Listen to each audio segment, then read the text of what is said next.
तामुलपुर जिल्ला बर' थुनलाइ आफादा मेट्रिक आरो हायार सेकेन्डारि आनजादाव सेथि मासि उथ्रिसारनाय फरायसाफोरखौ बरायदों। दिनै 18 मे एबा बर' बिजों सान थांनाय 1963 मायथाइनि 18 मे खालार एबा दिनैनि सानावनो बर' बिजोंजों बर'फोरा गुदि सोलोंथाइखौ लानो खाबु मोनजेनदोंमोन। दिनैनि बे जारिमिनारि सानजों लोब्बा लाखिनानै तामुलपुर जिल्ला बर' थुनलाइ आफादा बे बोसोरनि मेट्रिक आनजाद आरो हायार सेकेन्डारि आनजादाव सेथि मासि लानानै उथ्रिसारनाय बर' फरायसाफोरखौ बरायदों आरो मान बावदों। मेट्रिक आरो हायार सेकेन्डारि आनजादाव 75 जौखोन्दोनि बांसिन नम्बर लानानै उथ्रिसारनाय 47 फरायसाफोरखौ बरायो आरो मान बावो। लोगोसेनो दुवारखुसि दखरा एबसुआ मेट्रिक आनजादाव 12 आरो हायार सेकेन्डारि आनजादाव 5 सेथि मासि लानानै उथ्रिसारनो हानाय फरायसाफोरखौ बरायो। हाबाफारि बादियै तामुलपुर जिल्ला बर' थुनलाइ आफादनि आफादगिरि कनिन्द्र नार्जीनि मासि लानानै सामलायनाय बे गेवलां मेलखौ तामुलपुर बियाबनि एमएलए जलेन दैमारिया बेखेवनानै होयो। गेवलां मेलखौ बेखेवनानै होनायजों लोगोसेनो एमएलए जलेन दैमारिया बुंथियो दि बिजोङा फरायनायनि बेलायाव जेबो रोखोमनि हेंथा होआ। साफ्रोमबो फरायसाफोरानो गोख्रों नाजानाय आरो थांखि थायोब्ला बे जाफुंसारनायखौ मोननो हायो। बर' बिजों आयदाजों फरायनाय साफ्रोमबो फरायसाफोरखौ थुलुंगाखां होनायजों लोगोसेनो बेसेन गोसा बिबुंथि लाखियो। बेजों लोगोसेनो बिटिआर सरकारा सोलोंथाइ दावगानायनि थाखाय फारफ्रोमबो बिथिङावनो खामानि मावगासिनो दं। फरायसाफोरनो गोजौ सोलोंथाइ होनाय थांखिजों मोनसे मिशन लानानै गोख्रों खामानि मावदों। बड'फा इउएन ब्रह्म सुपार 50आ बेनि मोनसे बिदिन्थि होननानै रोखायै फोरमायथियो एमएलए जलेन दैमारिया। बेजों लोगोसेनो तामुलपुर जिल्ला बर' थुनलाइ आफादनि गाहाय नेहाथारि बर' महन सोरगियारिया बे बोसोरनि मेट्रिक आरो हायार सेकेन्डारि आनजादाव सेथि मासि लानानै उथ्रिसारनो हानाय फरायसाफोरखौ बरायनाय हाबाफारि खुंनायनि बागै खौरां बिजोंनि गेजेरजों रोखायै फोरमायथियो।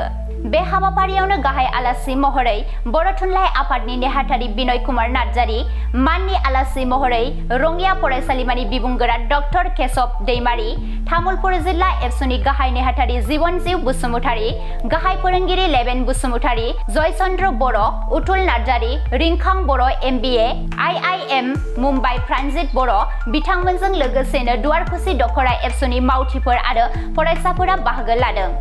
18 मे बर' बिजों साननि आं साफ्रोमबो बर' सुबुंनिसिम गाहाम हामलायनाय बावहरदों बे गोथार साननि थाखाय। आरो दिनै तामुलपुर जिल्ला बर' थुनलाइ आफादनि दैदेननायाव बर' बिजों सान फालिनायजों लोगोसे तामुलपुर जिल्लानि सिङाव थानाय बर' बिजोंजों फरायनानै जायफोर मेट्रिक आनजादाव 75 जौखोन्दो लादों आरो हायार सेकेन्डारि आनजादाव उथ्रिसारनो हादों, बे बर' फरायसाफोरखौ जि बरायनाय हाबाफारि आरो थुलुंगा होनाय हाबाफारि, बे हाबाफारियाव बाहागो लानानै गावखौनो जोबोर गोजोननाय मोनदों। मानोना आंबो बर' बिजोंजों फरायबोनाय, बर' बिजोंजोंनो फरायनानै दिनै जोंबो मोनसे थाखोसिम सफैनो हादों। दा बेखायनो दिनैनि समाव बर' बिजों सान फालिनायाव बाहागो लाफानो मोननानै आरो जोबोर गोजोननाय मोनदों। आरो बेखायनो साफ्रोमबो फरायसाफोर जायफ्रा दिनै बर' बिजोंजों फरायनानै सोलोंथाइ लागासिनो दङ, दा बैफोर गासैबो गावनि थांखिखौ सहैनो थाखाय मोजाङै फरायनो थाखाय आं खावलायदों। बिजोङा जोंनि जेबो जोंनि दावगानायाव जेंना लाबोआ। दा बेखायनो साफ्रोमबो फरायसाफोरखौ आङो गावनि बिजोंजों फरायनानै गावखौनो सासे जाफुंसार फरायसा सोरजिनो थाखाय आं खावलायहरबाय। दिनैहाय बिटिआर सरकार, दा सरकारा गासैबो बिजोंनि सायाव खामानि मावनो गोनां जायो। दा थेवब्लाबो जिहेथु जोंहा बर' बिजों आरो बिटिआरजों मोनसे सोमोन्दो दङ हिसाबै बर' बिजोंनि दिनै फरायसालिफोराव दिनै माखासे इनफ्रास्ट्राकचार लुफुंनायजों लोगोसे बर' बिजोंनि फरायसालिफोराव दिनै लांदां जानानै थानाय जि फोरोंगिरिफोरनि मासि, बेखौ थिसननो थाखायबो दिनै जोङो स्पेसियेल जिहेतु टेट खुंबाय। लोगोसेनो थांनाय समाव जायफोर टेट पास जानानै दङमोन, बैफोरखौबो दिनैहाय लांदां जानानै थानाय फोरोंगिरिफोरनि मासियाव थाबैनो फोरोंगिरि थिसननो थाखाय दिनै राहा लादों। दिनै जोङो तामुलपुर जिल्ला बर' थुनलाइ आफादा दारकुसि गुदि बर' थुनलाइ आफाद आरो दारकुसि दखरा दुलाराय बर' फरायसा आफादनि बानजायनायाव 18 मे बर' बिजों सानखौ सानसेनि मेहेरगोनां हाबाफारिजों फालिनो लादों। आरो बे 18 मे बर' बिजों सान फालिनायजों लोगोसेनो तामुलपुर जिल्लानि सिंनि मेट्रिक आरो 12 थाखोनि फरायसाफोर, जाय फरायसाफोरा 75 बा बेनि बांसिन नम्बर मोननो हादों, बिथांमोनखौ जोङो लिंनानै जोङो दिनै बरायनो लादों।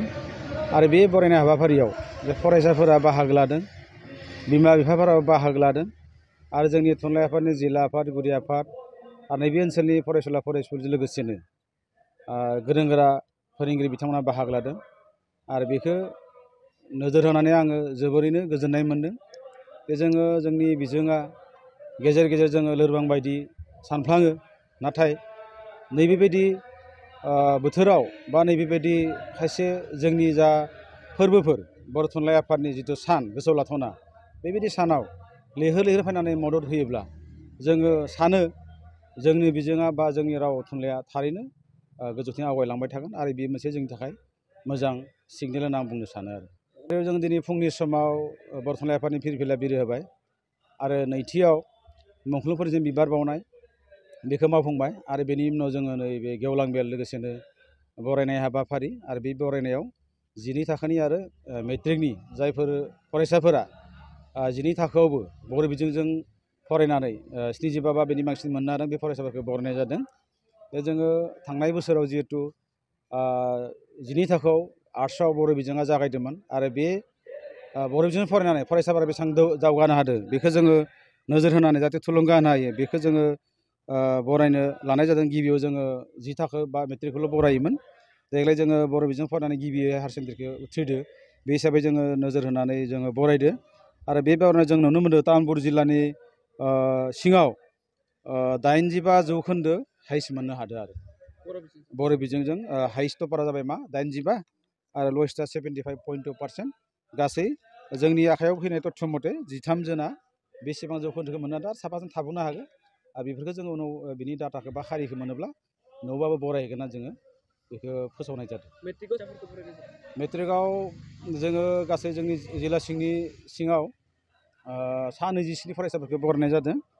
बेयाव 75 जौखोन्दोनिफ्राय थांनानै बे हाइस्ट नाम्बारा मोनदों बे फरायसानि मुङा जाबाय नयनमणि बर' इउएन एकाडेमि तामुलपुरनिफ्राय बिथाङा 93.5 जौखोन्दो लानानै बिथाङा उथ्रिसारनो हादों बे जाबाय जोंनि तामुलपुर जिल्लायाव जौसिन नाम्बार मोननो हादों आरो